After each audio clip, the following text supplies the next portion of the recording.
মসজিদ নববীর মধ্যে এক সাহাবী আল্লাহ সুবহানাহু ওয়া তাআলার কাছে দোয়া করতেছেন যে আল্লাহ আমি তোমার কাছে চাই, কারণ তুমি তো আমার আল্লাহ, আর তুমি ছাড়া আমাকে কে দিবে, তুমি ছাড়া তো আমার আর কেউ নাই।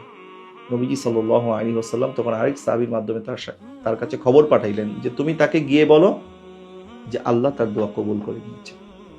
কারণ সে এমন কথা দিয়ে আল্লাহর কাছে চাচ্ছে যে আল্লাহ তুমি না দিলে আমাকে কে দিবে, আমি কার কাছে চাইবো। চাচ্ছি এরকম দিলে দিল আল্লাহ, না দিলে নাই, বা আমাদের মনে হয় ইয়াকিনটা নাই যে আসলে আল্লাহ সুবহানাহু ওয়া তাআলা দিতে পারে।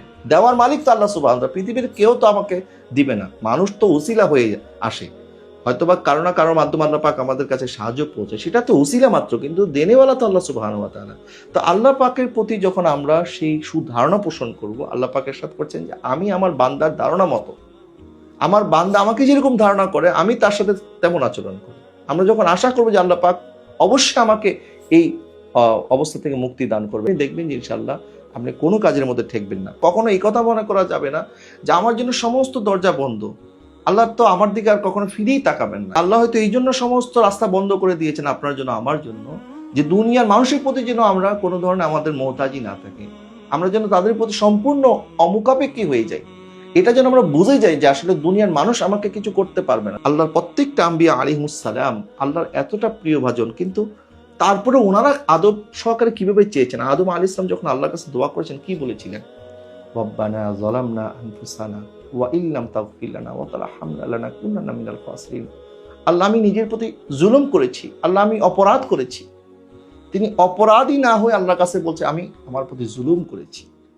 তা আমরা যখন আল্লাহর কাছে বলবো যে আল্লাহ আমার চেয়ে বড় কোনো অপরাধী আর কেউ নাই, আমার চেয়ে বড় কোনো পাপী কেউ নাই, আর তোমার চেয়ে বড় কোনো রহমান আর কেউ নাই, তোমার চেয়ে বড় কোনো ক্ষমাশীল আর কেউ নাই, তুমি ছাড়া আমাকে কেউ ক্ষমা করতে পারবে না, তুমি ছাড়া এই বিপদ থেকে আমাকে কেউ উদ্ধার করতে পারবে না।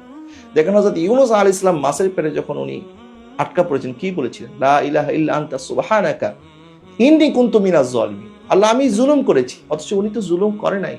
আল্লাহ সুবহানাহু ওয়া তাআলা ওনাকে পরীক্ষা করেছেন এবং একটি মাছের পেটের মধ্যে উনি আটকে গিয়েছিলেন এবং তিনি বলছেন যে আল্লাহ আমি জুলুম করেছি।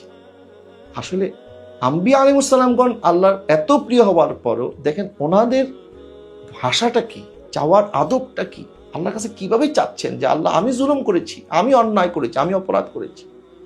আর আমরা যখন চাই আল্লাহ আমাকে এটা দিতে হবে, আল্লাহ আমাকে এটা দাও, আল্লাহ আমাকে, মানে আমরা মনে হয় যে আমরা আল্লাহর কাছে কিছু জিনিস রেখেছি, আমার জিনিসটা মনে আমি চাচ্ছি না। এইভাবে তো চাইতে হবে না, চাওয়ার একটা আদব আছে, বরং আল্লাহর দরবার এইভাবে চাইতে হবে ওয়াফাউবিদু আমরি ইলাল্লাহ, যে আমি আমার সমস্ত বিষয় আল্লাহর উপর ন্যস্ত করছি, যে আল্লাহ তুমি জানো আমার জন্য কোনটা মঙ্গল।